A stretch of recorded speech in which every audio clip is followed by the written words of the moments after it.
The digital age has transformed how we exchange information and hold each other accountable. Our expert today, Sean, reflects on the internet's power in reshaping public discourse, driving individuals to reconsider their beliefs, similar to cross-cultural interactions that prompt societies to reevaluate norms. It's a really exciting time to spread information. The internet calls you on your crap. Before, you could spout off opinions without much feedback. Now, people challenge you, making you think, oh, maybe I am full of shit. Sean believes that if one is intellectually responsible, public critique becomes a valuable tool. He contrasts his own approach to the internet with that of Seth MacFarlane, who actively engages with audience feedback. Different people have different strategies. Like when I talked to Seth MacFarlane, it was interesting. He reads the comments. He's creating entertainment and wants to know how it's received. Just two people having a conversation, right? That's why I love podcasts. No gravity, no frustration, just genuine dialogue. Podcasts offer a genuine platform for dialogue, contrasting with written communications limitations. Sean shares how informal beginnings with friends in his home evolved into meaningful discussions. I started doing it in my house and just with friends. There was no grand idea. It was just comics messing around.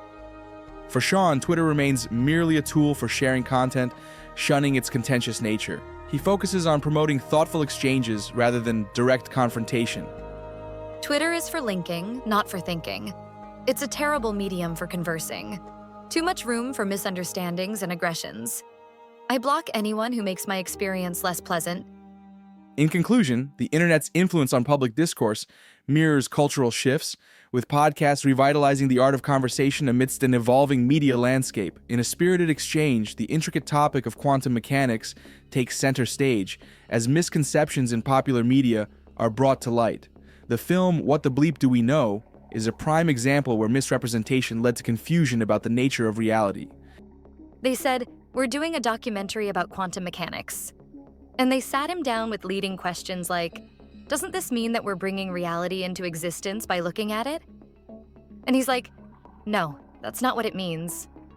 The guest discusses how scientist David Albert was misused in the film, pushing the false narrative that observation creates reality. Albert emphasized the importance of confronting reality honestly, rather than succumbing to self-flattering stories. There are two things you can do when faced with fundamental puzzles of reality. Face up to what the world is trying to tell you, or tell a flattering story about yourself. Quantum mechanics often suffers distortion because of its complexity. From wave functions to the measurement problem, each concept emerges as a source of confusion, if not correctly interpreted. Of all the theories in science, the most easily distorted